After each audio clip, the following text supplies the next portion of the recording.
Hello friends, before I start telling the stories, please like the video, leave your comment, where are you from and what time are you watching? Also subscribe to the channel, this will really help the channel grow. Thank you all. Now, get comfortable and let's start. I grew up around cornfields, but I never thought anything strange could come from them. To me, they were just acres of dry stalks swaying in the wind and a place for my dog to disappear into when she got excited. But last fall, something happened on my property that I still have trouble processing. Whenever I tell people about it, they think I'm exaggerating or retelling some rural legend. I wish that were the case.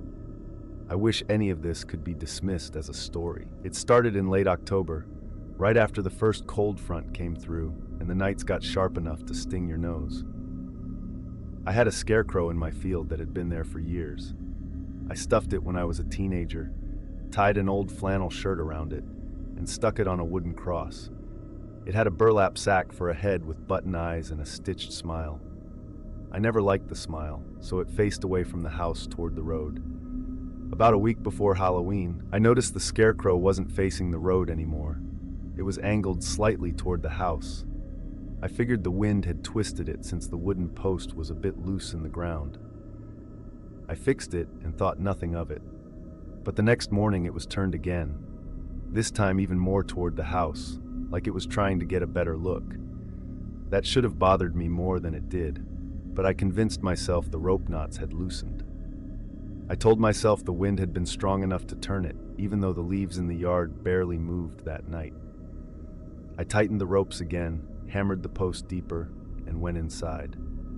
The following night, I woke up around 2 a.m. to my dog whining at the window.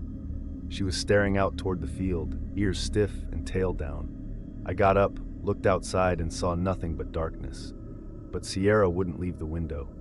She was trembling, staring at something I couldn't see.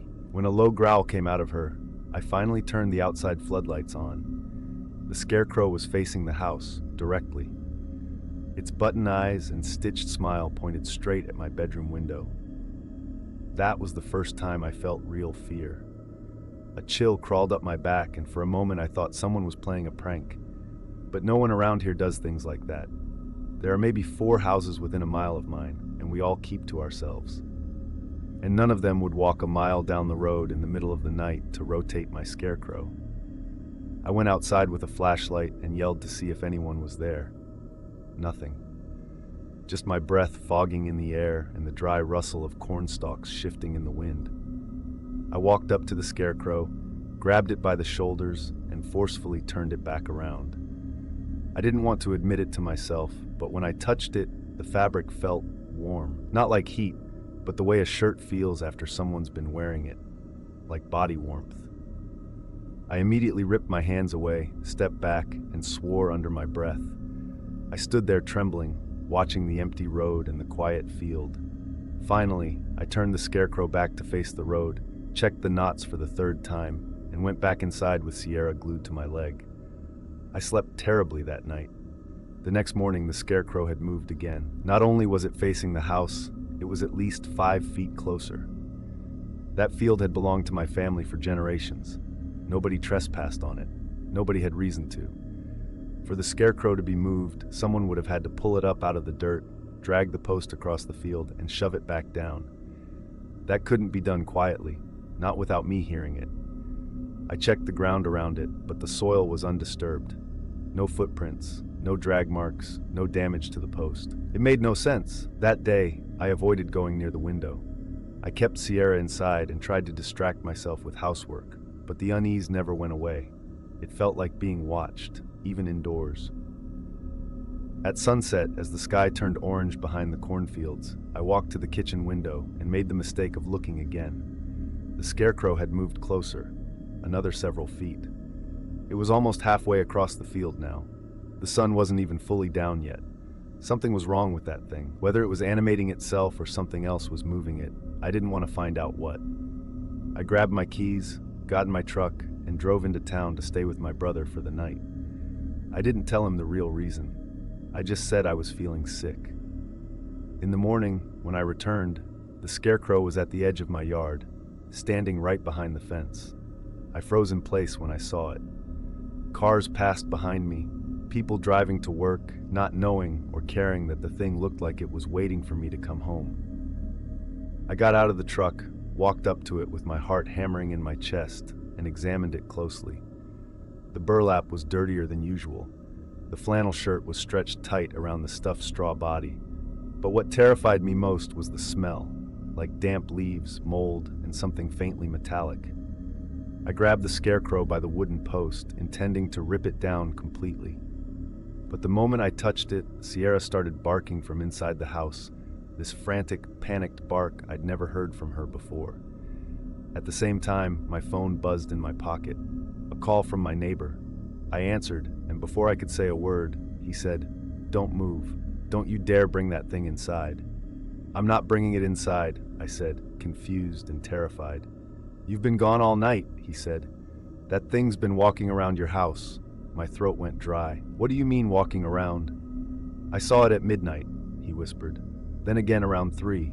It circled your house twice, stopped under your bedroom window for maybe 10 minutes. I almost called you." I felt like I was going to pass out. My knees were weak, and every instinct in my body screamed at me to get away from it. Without saying anything else, I dropped the scarecrow, ran to my truck, and drove straight to the dump. I didn't even care that I left my front door unlocked with Sierra inside. I just had to get rid of it. At the dump, I threw the scarecrow into a pit of broken furniture and old appliances. Before I left, I watched it for a long time, half expecting it to twitch or try crawling out, but it didn't move. Not an inch. That night, I locked every door, kept every light on, and let Sierra sleep in my bed. It took hours before I began to calm down. For the first time in days, I felt like maybe I was safe. Around midnight, Sierra lifted her head and growled. I froze. The room was cold, colder than it should have been. Then I heard it, something scratching on the siding of my house. I grabbed my phone with shaking hands and dialed my neighbor. He picked up instantly. "I hear it too," he whispered. "It's outside my house now." A pause, a long, dead quiet pause. "Did you get rid of it?" he asked shakily. "I threw it in the dump," I whispered back. He didn't reply right away. I could hear him breathing hard, like he was standing at his window staring at something. Finally he said, "Well, it's back." The scratching moved from the siding to the window, my window. It was right behind my headboard. Sierra barked so loudly the bed shook. I didn't look. I couldn't. I just grabbed her, ran into the closet, shut the door, and stayed there until dawn. When daylight came, I walked outside with a hammer and a kitchen knife because I didn't know what else to do. I searched every inch of the yard. The scarecrow was gone. But right below my bedroom window in the dirt were footprints. Deep, human-shaped prints, but far too long and pointed, like someone had stitched a person together wrong. I moved out 2 weeks later. I don't know where that scarecrow is now. I don't know who or what was moving it.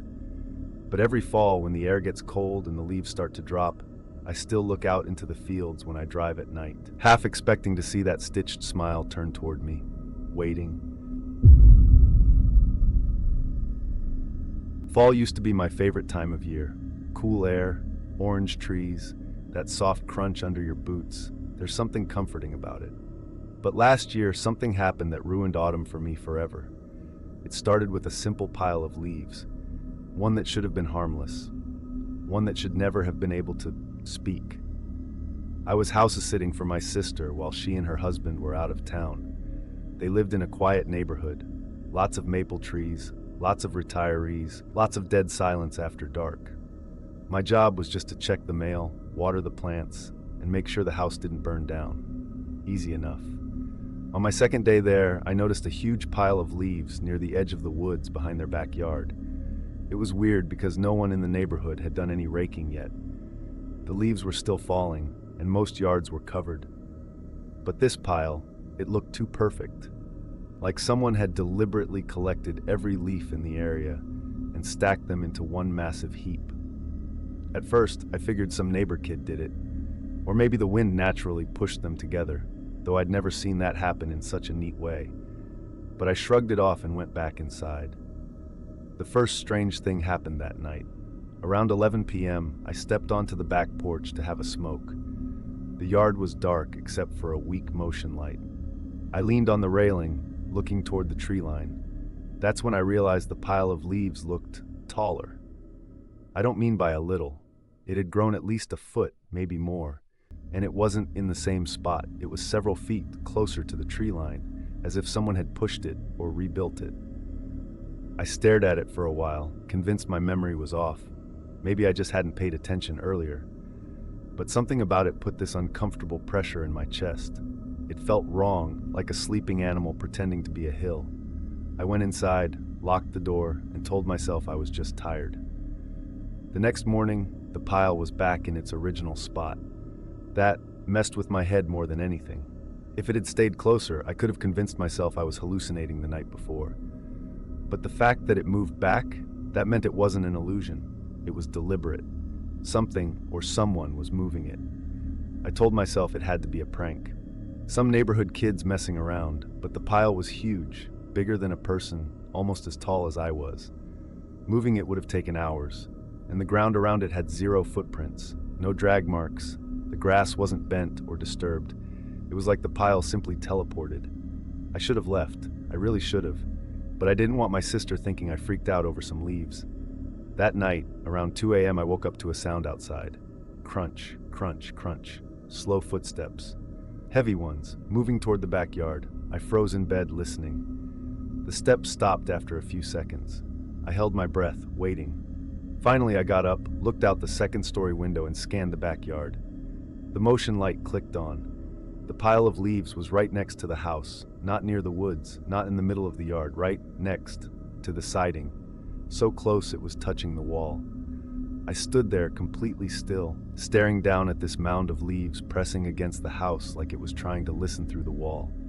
And then, I swear on my life, the entire pile shifted. Not from the wind, not from an animal running through it. The whole mass flattened slightly, then rose again, like something inside it was breathing. I backed away from the window so fast I tripped over the bed frame. Sierra, the dog I was watching, began whining downstairs. She sounded terrified. I didn't dare go down. That night, I barely slept. I kept hearing faint sounds, rustling, soft dragging, the occasional crunch. At one point, something brushed against the siding right below my window.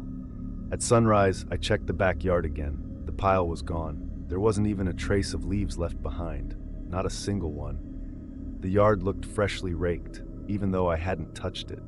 I felt sick.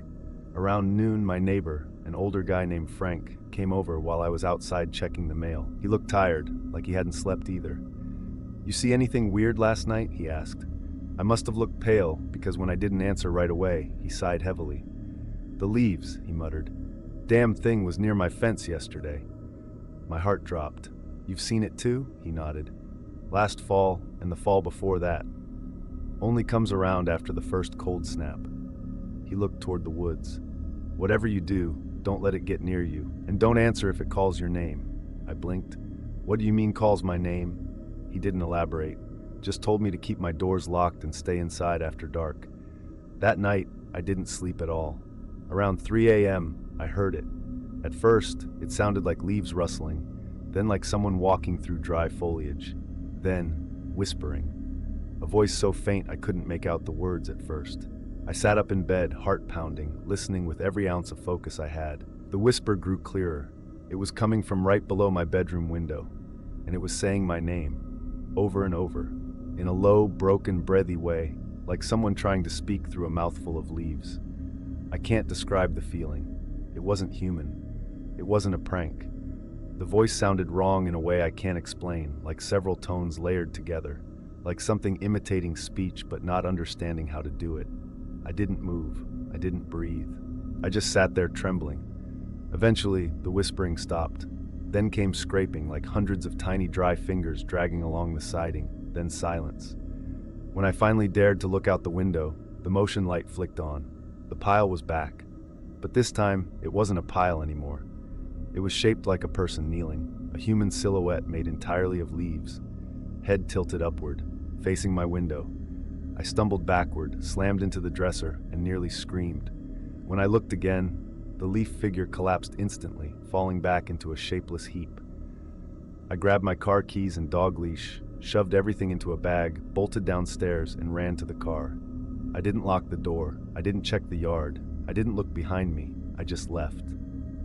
I stayed at a motel the rest of the week until my sister got home. When I told her and her husband what happened, they laughed at first. Then they saw how serious I was. My sister thought it was someone stalking the property. Her husband thought it was animals. Neither of them believed me. But that fall, 2 houses down, a kid went missing. His last known location?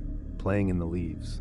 Police found piles of leaves near the woods that weren't touched by the wind, but they never found the kid. This year I moved 3 states away.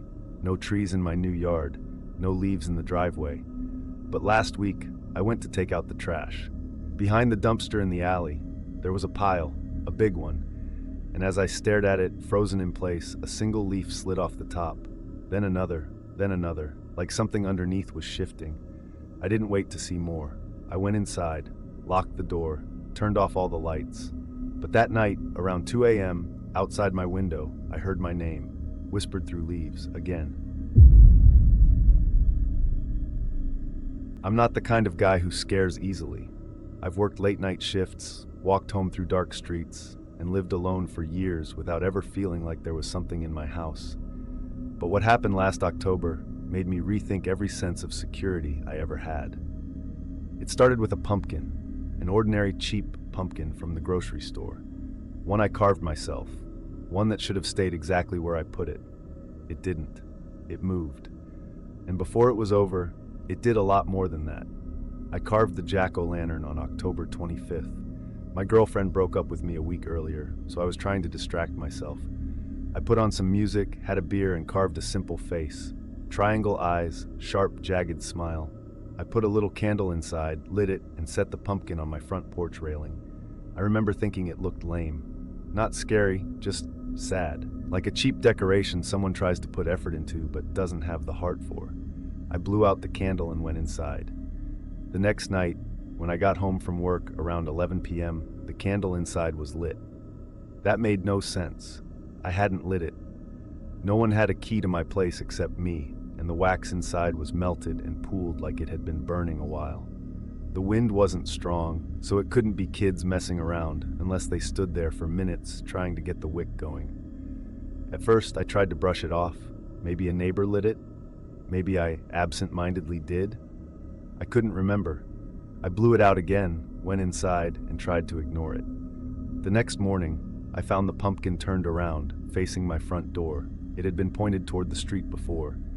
Now the face pointed directly at my door, like it wanted to watch me as I walked out. I felt this uncomfortable tightness in my chest, but I still forced myself to rationalize it. Wind, squirrel, prank. Except there were no marks on the railing, no scuffs, no falling debris. The pumpkin hadn't rolled, it had been lifted and rotated. That night, I made a mental note not to touch it. I figured I'd see if anything changed on its own. Around 1 a.m., the street outside was dead quiet. I went to the window and looked out. The jack-o'-lantern was lit again. This time, the light flickered more violently, like the flame inside was dancing too fast, like someone was breathing into it. I opened the front door, stepped outside, and walked slowly toward it. The warm glow of the candle made the carved smile stretch into something much more sinister. I crouched down to blow the flame out, and the candle went out before I did anything. Not like a breeze hit it, not like it burned out naturally. It went out the second I leaned close, like it was reacting to me. I backed away slowly, watching it, waiting for movement. Just as I started to turn around, the pumpkin shifted on its own. Not a lot, just a slight, quick jerk, but enough to make the railing creak. I didn't sleep that night. The next day, I planned to throw it out. I grabbed a trash bag, went outside, and reached for the pumpkin. It was warm, not like sun warmed. The day was cold, the railing was freezing, but the pumpkin felt like someone had been holding it in their hands. I dropped it immediately. Then I noticed something carved into the back that wasn't there before. Someone had scraped a single word deep into the orange skin. Hello. The letters were uneven, not stylized or neat, like someone used their fingernails. My stomach flipped. I bagged the pumpkin up, threw it in the trash bin, and rolled the bin to the curb, even though garbage day was 2 days away. I didn't care. I just wanted it gone. That night, something woke me up, a faint tapping, tap, tap, tap. At first, I thought it was branches hitting the window, but the rhythm was too slow, too purposeful. I turned on the lamp, got out of bed, and walked into the living room. The tapping was coming from the front door. My heart started pounding. I looked through the peephole. No one was there, but something was. Sitting on the doormat was the jack-o'-lantern, the same one I threw out, the same one I bagged and locked in the trash bin. Except now, the carved face was different. The eyes were wider, too wide, like they had been carved into larger warped circles. The smile was bigger too, stretching nearly ear to ear. Worst of all, the candle inside was lit. It glowed with this unnatural, steady flame that didn't flicker at all. I stepped back from the door, pulse hammering, sweating cold. I dialed my friend Mark, barely able to speak clearly. When he answered, I told him what was happening. He laughed. "Bro, it's a pumpkin. You're losing it. Just come over." I snapped. He did. 10 minutes later, he showed up. By then, I refused to look through the peephole again. I didn't want to see another change. Mark knocked, and I opened the door quickly. He stared down at the pumpkin. "What the hell? You weren't kidding." "No," I hissed. "Touch it. Feel how warm it is." He crouched, hesitated, then placed his hand on it. He pulled back instantly. "Dude, it's like a person." "I know." We stared at it for a moment. Then he muttered, "Put it back in the trash." "I did," I said quietly. "It came back." We were both silent after that. Mark eventually grabbed the pumpkin with his hoodie sleeves, carried it to his truck, and tossed it in the bed. "I'm taking this thing to the river, or burning it. Whatever works." I watched him drive off. My shoulders finally relaxed, for about 3 hours. Around 4:30 a.m. I woke to a sound I can still hear clearly, the unmistakable sound of footsteps on my porch, slow ones, heavy ones. I shot up, grabbed a kitchen knife, and inched toward the door. I opened it just a crack. The pumpkin was back, but this time it wasn't on the doormat. It was halfway up the porch steps, placed perfectly in the center, staring straight at the door. The candle inside was lit, but it wasn't orange anymore. The flame was glowing a deep, unnatural red, pulsing like a heartbeat. My phone buzzed. It was Mark. A text message. "Bro, the pumpkin's gone from my truck. I swear I didn't touch it." I stared at the message, then at the pumpkin, then back at the message. Another text came through. "Also, there's something in the back seat. I hear it breathing." My blood ran cold. I called him immediately. He answered, whispering, terrified. "I'm pulled over. I can hear it behind me. Dude, it's breathing like it's alive." "Get out of the car," I whispered. "I can't," he trembled. "It's right next to me." Before I could reply, a sound erupted from his end of the call. This horrible scraping like fingernails dragging along upholstery. He screamed, the phone clattered, and the call dropped. I didn't hesitate. I grabbed my keys, ran to my car, and tore down the road until I saw his truck pulled over on the shoulder. The driver's side door was open. Mark was gone. But in the seat, sitting upright, was the jack-o'-lantern, not carved the same way anymore. The eyes were slanted downward into something angry, predatory. The mouth wasn't a smile anymore. It was carved into a wide, open O shape, jagged and sharp, like a scream frozen in mid-sound. Inside, instead of a candle, there was a swirling red glow, like burning embers. The pumpkin turned toward me. It turned, slowly, deliberately. I drove away. I didn't stop. I didn't call the police. They wouldn't believe me, and I had no idea what to tell them anyway. Mark was found 3 days later in the woods, a mile from where I last saw him. Alive, but in shock. Couldn't speak, wouldn't respond. His fingernails were torn and packed with orange pulp. They said he had some kind of mental break. But sometimes at night, when it's late and the air feels cold and sharp, I hear tapping on my porch again. I don't open the door anymore. I don't look outside. I know what's out there. And every Halloween now, I never carve pumpkins. Because some things don't want to be carved. They want to be born. I grew up in northern Pennsylvania, where the woods are thick enough to swallow sound and big enough that you could walk for hours without seeing another person. My friends and I spent our childhood exploring trails, climbing rocks, and trying to scare each other with made-up stories about creatures that lived in the hills. Most of those stories faded as we got older. Except one, the trail that only appears in October. Everyone in town had a version of it. Old hikers claimed they stumbled on a path they'd never seen before. one covered in bright red leaves, even when the surrounding forest had barely changed colors. Hunters swore they followed it for a few minutes and found themselves deeper in the woods than hours of walking should have taken them. Most people thought it was just legend. I didn't. I followed it, and I wish to God I hadn't. It happened last year. I was 27, home for a week to help my mom clean out the shed after my dad passed. I needed a break one afternoon, so I went for a hike on an old trail I'd used since high school. It wasn't anything special, just a 2-mile loop with a couple scenic overlooks. But as I walked, something felt wrong. The woods were too quiet. No birds, no wind. Even my footsteps sounded muffled. About a mile in, I noticed something I'd never seen before. A narrow path branched off the main trail, one I swear had never been there, not in 20 years. The strangest thing was the color. The ground was covered in deep crimson leaves, much brighter than the surrounding ones. They looked almost wet, like they'd been freshly dropped. I stood there staring at it, heart beating faster than it should have. I told myself flash floods or mudslides sometimes expose new ground. Maybe fallen trees had been cleared. Maybe the town did maintenance without telling anyone. But the longer I stared at that path, the more wrong it felt. The trees on either side arched inward, their branches twisted together overhead like a tunnel. The red leaves didn't extend into the forest, just a perfect line forming a trail that disappeared into the shadows. I should have turned around. Instead, curiosity dragged me forward. The moment my boots touched the red leaves, the forest temperature dropped. My breath fogged. The hairs on the back of my neck lifted. I took a few slow steps, listening for anything. Wind, animals, something. But the world went silent in a way that didn't feel natural.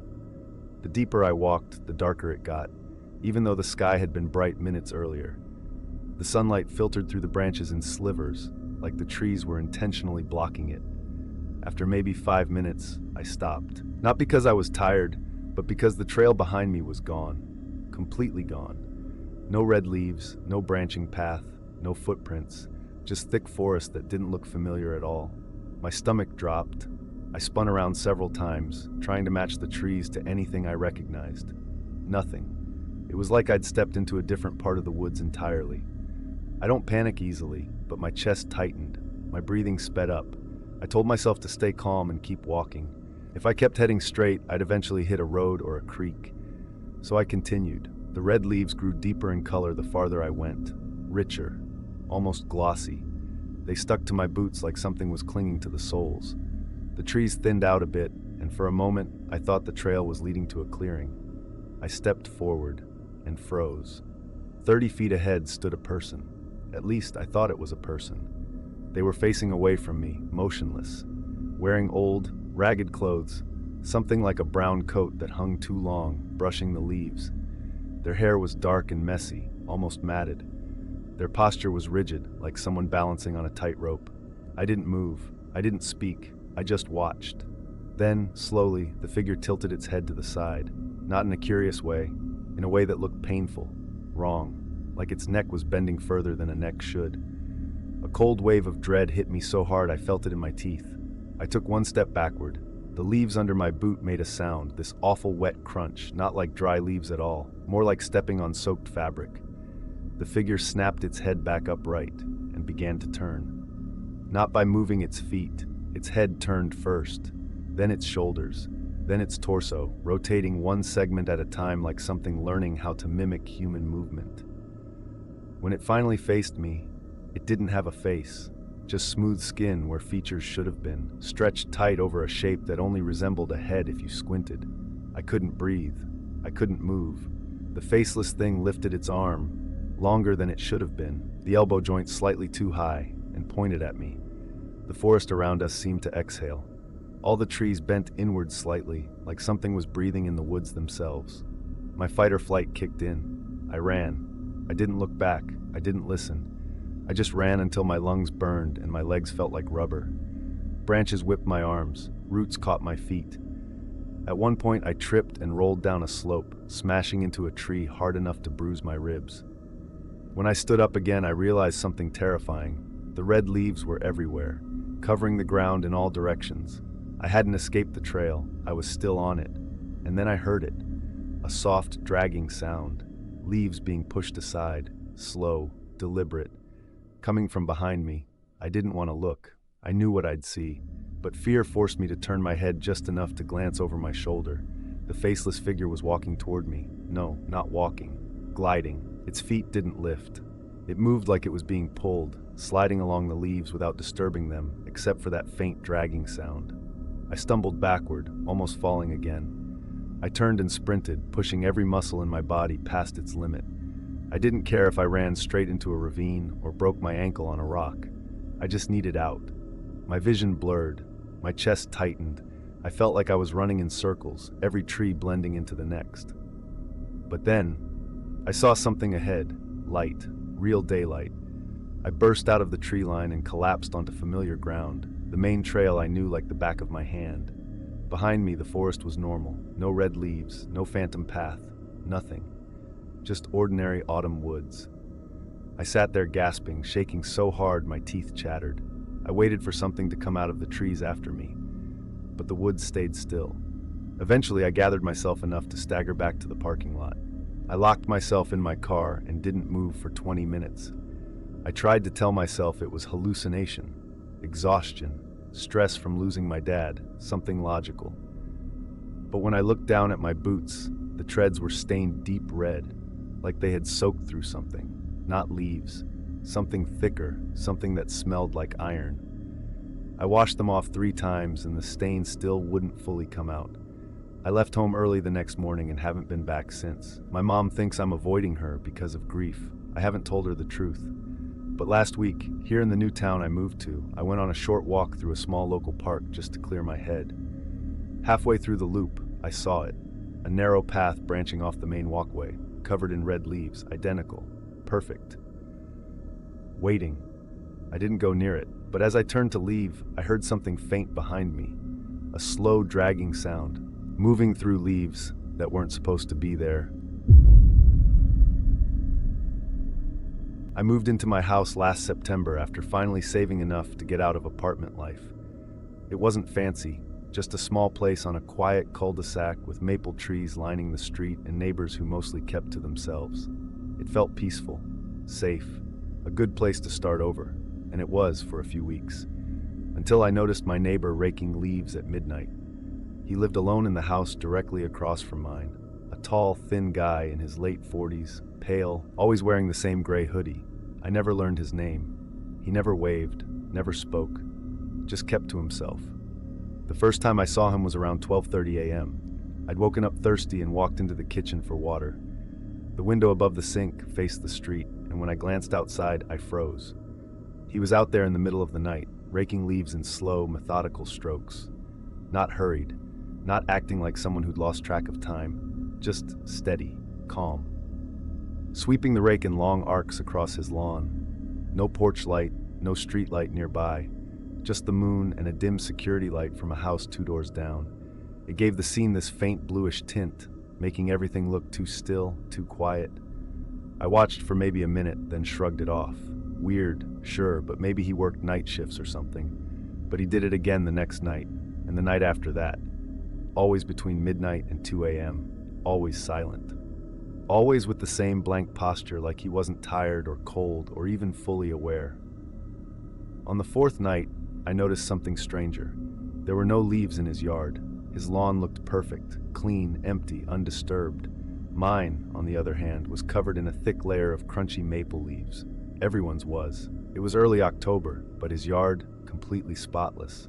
Yet he kept raking, dragging the rake over grass that didn't need raking. That's when I started feeling uneasy. Still, I tried to rationalize it. Maybe he had OCD. Maybe he just liked the motion. Maybe it calmed him down. I didn't want to judge. People deal with things in their own ways. But then came the night that changed everything. It was October 19th. I remember because I'd just finished unpacking the last of my boxes and rewarded myself with a late-night movie. Around 1 a.m., I heard a scraping sound outside. Not just the rake. It was heavier, slower, a long, dragging sound. I muted the TV, walked to the window, and looked out. My yard was clean. All the leaves, every single one that had been scattered across my grass the day before, were gone. Completely gone. But I hadn't touched them. My stomach tightened. I scanned the street, heart thudding. My neighbor was standing in my yard, raking in the dark. His back was to me, the rake moving with the same smooth, deliberate pattern as always. But even from behind, something was different. His posture was stiff, more rigid. His head hung forward like it was too heavy for his neck to support.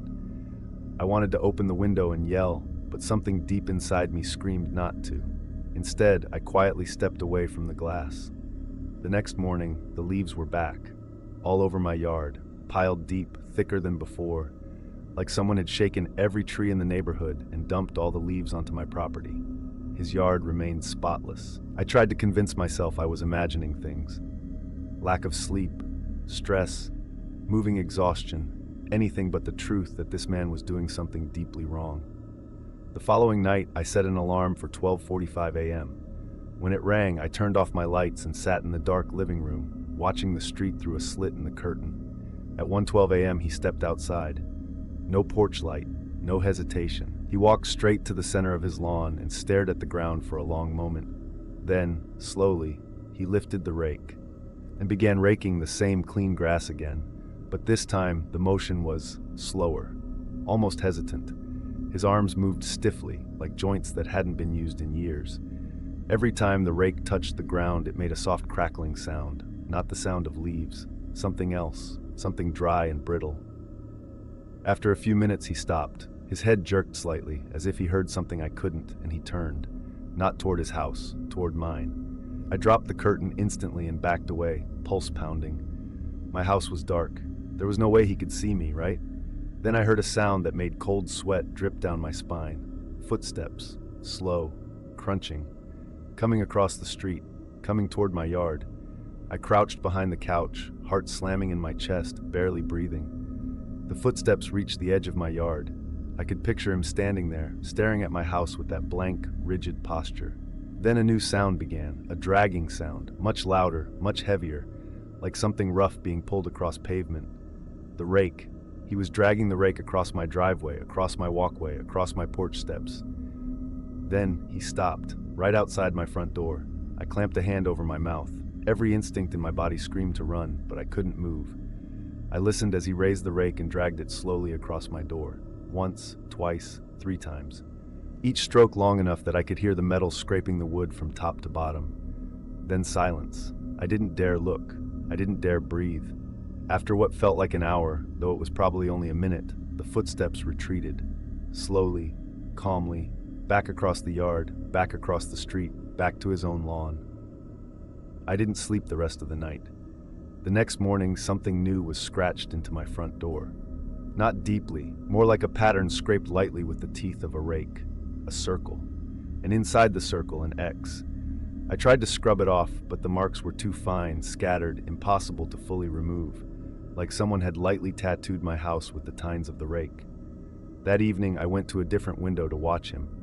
His yard was still spotless, but now, at the far edge of it, near the tree line, there was a small pile of leaves. Just one. Neat. Perfect. A pile he had never allowed to exist before, and he was standing over it, motionless, staring down at it like he was waiting for something inside the pile to move. I'd been watching for maybe 10 seconds when he slowly raised his head and looked directly at my window, as if he knew exactly where I was, as if he had been waiting for me to look. I ducked down instantly, but it was too late. That night, the footsteps came again. Slower this time, more deliberate. He didn't rake my door, he didn't touch the porch. He stood outside my bedroom window. I heard breathing, not normal breathing, raspy, shallow, like someone inhaling through a clogged throat. I lay there silently, staring at the ceiling, refusing to move. After a minute, I heard the rake scrape gently against the siding beneath the window. Just once, a warning. When the sun rose, I packed a duffel bag and drove straight to my brother's place across the state. I didn't go back for a week. When I finally gathered the courage to return, my neighbor's yard was a disaster. Piles of leaves everywhere, rotting, wet, matted down, not a single one raked. His rake lay in the driveway, rusting, a few broken teeth scattered around it. His house was empty. Police tape across the door. I asked another neighbor what happened. They said they found him in his living room, standing upright, eyes open, covered to the knees in dry, dead leaves. Cause of death, unknown. But the part that made me feel sick, they said his shoes were packed full of leaves, completely stuffed, as if he had walked miles through them or something had filled them for him. I moved out 2 months later, but last week at my new house, 3 towns away, I came home from work to find a small, neat pile of leaves at the edge of my yard. Just one, perfect, waiting. And that night, sometime around 1 a.m., I heard a rake drag across my front porch, once, slowly, deliberately, like someone letting me know they found me again. I grew up in a small town surrounded by endless fields and long stretches of forest. Fall was always our prettiest season. Bright leaves, crisp air, that peaceful quiet you only get when summer finally dies. But it was also the time of year locals said the wind could carry voices. I heard those stories all the time as a kid, warnings from older folks who'd lived there their whole lives. Never follow a voice in the wind. If you hear your name, go inside immediately. If the wind stops suddenly, something else is listening. I laughed them off, until last year, when the wind called my name for the first time. It started in early October. I was raking my backyard when a cold breeze went through the trees. It wasn't unusual. Fall winds come out of nowhere around here. What was unusual was the whisper that came with it. Faint, quick, right behind me. I froze, rake in hand, and slowly turned around. Nothing but trees and dead leaves. I shook it off. Probably my imagination. Maybe leaves brushing together sounded like a whisper. I kept working. Then it came again. This time clearer. Still faint, but without question a voice, low and stretched out like someone whispering through a long hallway. It said my name, not shouted, not urgently, soft, almost gentle. Ely. My blood ran cold. I dropped the rake and backed toward the porch. The wind died instantly, like someone had cut the air with a switch. Silence. Too much silence. I stood there for a long minute before I forced myself back inside. I locked the door, even though it was still daylight. I didn't tell anyone. It felt too stupid to say out loud. But the next night, the voice came back. I was lying in bed around 2 a.m. when I heard the wind pick up outside, rustling the branches, tapping windows, that kind of thing. Then beneath it slipped that same whisper. Longer this time, more insistent. Ali, come out. My heart pounded so hard I could hear the blood behind my ears. Every instinct screamed at me not to move, but I couldn't ignore it. I got up, walked to the window, and slowly pulled the curtain aside. The backyard trees were bending, leaves shaking violently. But there was no wind, nothing moving the grass. The air was completely still except for the branches thrashing like they were panicking. I shut the curtain and stepped back. Come closer. The whisper slid through the wall like it was inside the house with me. I didn't sleep the rest of the night. The next morning, I noticed something new in the yard. Footprints. Not human ones, long and narrow, like something dragged sharp points behind it. They weren't leading to my yard. They were leading from the woods directly to my window. And under the window in the dirt was a small pile of dead leaves arranged in a neat circle. I stared at it until my vision blurred. Someone was messing with me. Had to be. I kicked the pile apart and tried to convince myself some animal had made it, that the tracks were from a deer, that the whisper was wind hitting the siding the right way. But deep down, fear sat in my ribs like a fist. That evening around dusk, the wind picked up again. Not cold this time. Warm, too warm for October. I was sitting in the living room when I heard it, something sliding against the house. Not leaves, not branches, something heavier, dragging slowly along the siding. I muted the TV. The sound stopped. After a long pause, whispering flowed through the vents, soft, slow, familiar. Eli opened the door. The voice wasn't outside anymore. It was coming from inside the ventilation system, moving room to room. I sat there frozen, listening as it traveled overhead toward the kitchen, then down the hall, then back toward the living room. Every vent it passed sounded like someone breathing into it, light, controlled, like something trying not to be caught. When the whisper reached the vent closest to me, it stopped entirely. For a second, the silence felt alive. Then the vent cover shifted, just a tiny movement. Enough to make a clicking noise. Enough to send a bolt of panic through my spine. I ran out of the house so fast I didn't even grab my phone. I didn't stop running until I reached my car. I sat inside with the doors locked, staring at my lit-up front windows, waiting for something to move behind them. nothing did. Eventually, I forced myself to go back in. The house smelled like cold dirt, and on the living room floor near the vent was another small pile of leaves, darker this time, almost black. I swept them up and threw them outside. For the next 2 days, nothing happened. No wind, no whispers. I even slept a little. I convinced myself it was stress. Maybe I'd been imagining it. Maybe grief from my dad's passing messed with my head. Then on the third night, the power went out. No storm, no reason. Everything just went black at 11:47 p.m. I grabbed a flashlight and stepped into the hallway. The air was stale, heavy. Outside, leaves started to rustle. The same warm wind blew through the trees, slow, controlled, unnatural, and beneath it came the whisper again, louder and clearer than ever. "Eli, you hear me now, don't you?" I backed into the wall, shaking. "Come out, it's time." Every window in the house rattled at once. The vents vibrated. The walls thudded with something moving behind them. Not a small creature, something large. Walking inside the walls, my legs almost gave out as the footsteps circled the living room, then past the kitchen, then moved toward the hall where I stood. The walls flexed slightly, like whatever was inside them was brushing its back against the sheetrock. Then it stopped right behind me. Only a thin wall separated us. The whisper was no longer a voice, it was breathing. Slow, deep, hungry breathing. I bolted into my bedroom and slammed the door. The walls creaked, the windows hissed. I grabbed the dresser and shoved it against the door. The breathing grew louder, louder, then silence, the kind that rings in your ears. I stayed there until morning, gripping the flashlight like a weapon. When the sun finally came up, I opened the door. No footprints, no broken vents, nothing disturbed, except every window in the house was unlocked, all of them. I moved out that day. I stayed with a friend across town, tried to forget, pretended it was over. It wasn't. 3 weeks later, I woke up to warm wind blowing through the cracked window of the guest room. A whisper drifted across the floor. "Found you." That same evening, the town posted an alert. 3 missing hikers, last seen near the northern woods. No signs of struggle, no tracks, only scattered piles of dead leaves. People say wind carries voices in the fall. They're wrong. It carries hunters, and once you hear your name, they don't stop until you answer. I don't scare easily. I grew up around farms, old barns, cornfields that went on forever, and stories local kids whispered to freak each other out. I've been lost in corn mazes before, camped in the woods, and done my share of stupid dares. But nothing prepared me for what I found last October behind the old Harrison barn. I wasn't supposed to be there.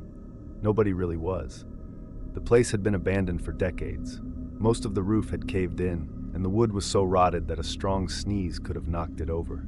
People said the Harrisons left overnight sometime in the early 90s, but nobody knew why. Their barn became the subject of every creepy rumor in our county. Rituals, disappearances, hauntings, you name it. I never believed any of it. Until the night I went exploring with my cousin Jeremy. Jeremy was the adventurous one, restless, always looking for trouble. He'd been talking for weeks about hearing something strange near the Harrison property, a low humming sound at night, like a generator running even though the home had no power. He claimed he'd seen lights behind the barn around midnight. October makes everyone see things, so I didn't think much of it. But one evening, around 11 p.m., he showed up at my place grinning like a maniac. "You're coming with me," he said. "I found something." I should have said no. I should have ignored him. Instead, I grabbed my jacket and a flashlight, and we drove out toward the old farm. The moon was bright that night, so bright that the cornfields around the barn glowed pale silver. The air was cold, the kind of sharp that stings your throat when you breathe. The barn looked worse than I remembered, half collapsed, leaning like a drunk about to fall over. "What's your big discovery?" I asked. Jeremy pointed past the barn toward the fields behind it. "You're not going to believe this." We walked around the barn, stepping over fallen beams and broken boards, and then I saw it, a corn maze. Not a messy field, not scattered rows, a full maze.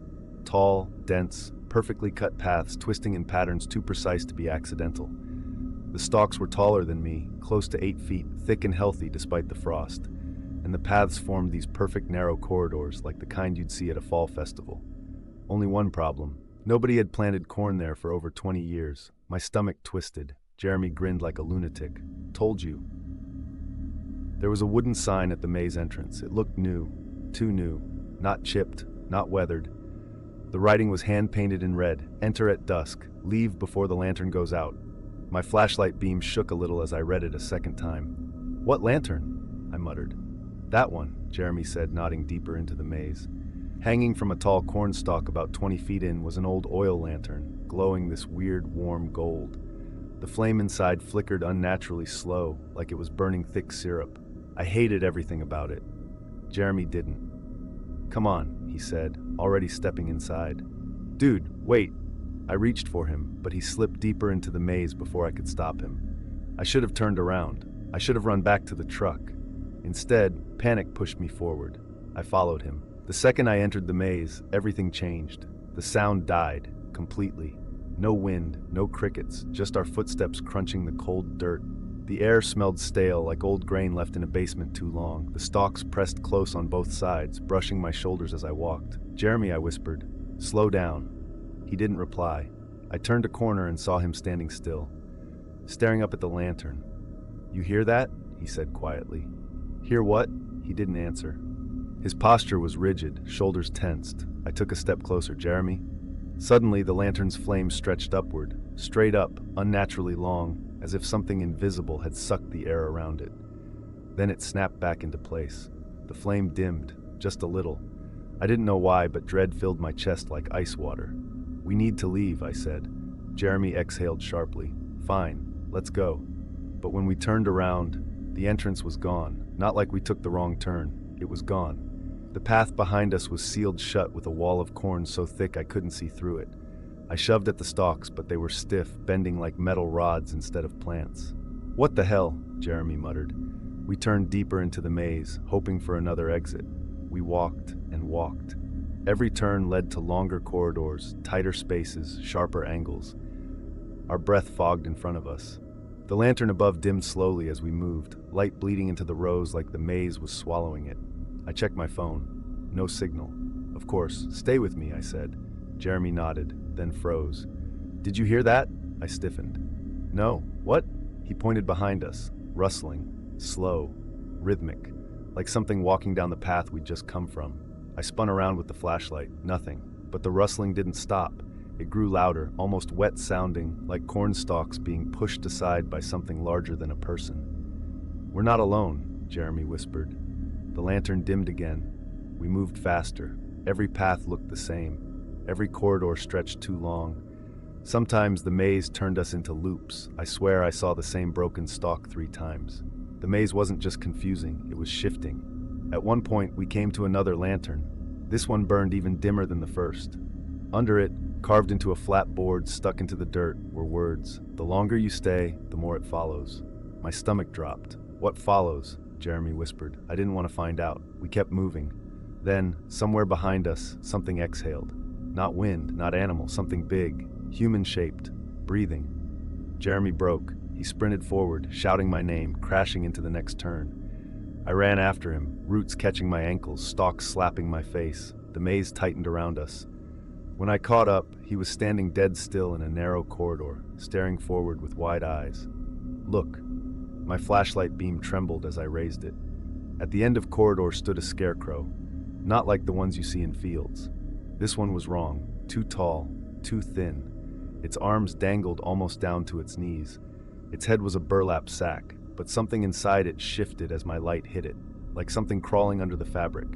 The scarecrow twitched, just a tiny movement, but enough to make my skin crawl. It took a step forward. Jeremy screamed. We bolted the other way. The scarecrow's footsteps followed, heavy, thudding. The stalks trembled as it moved through them, slower than us, but not by much. We ran until my lungs burned.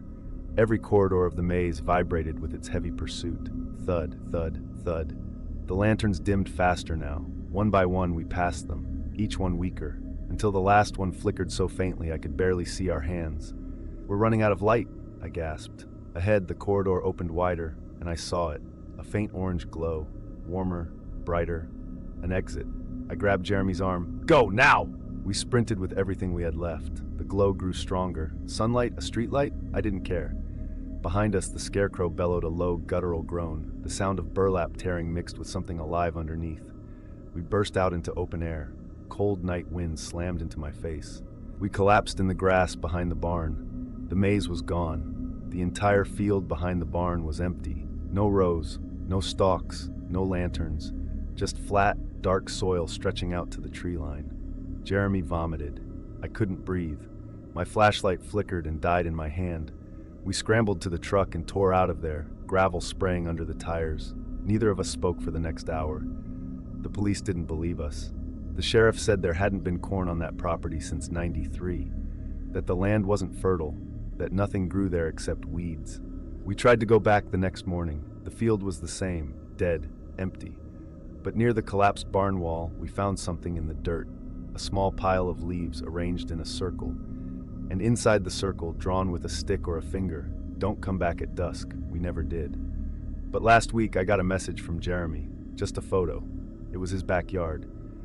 And in the corner, a narrow corridor of corn stalks had grown overnight, 8 feet tall, perfectly straight, leading deeper into something unseen. The caption he sent under it, "It found me." Our town's harvest festival has always been the same. Hay rides, caramel apples, an old folk band playing off-key, and booths selling knitted scarves no one buys. It's harmless, traditional, one of those small-town events you grow up with until it stops feeling special. But last year something changed, because last year she showed up. Nobody seemed to know who she was.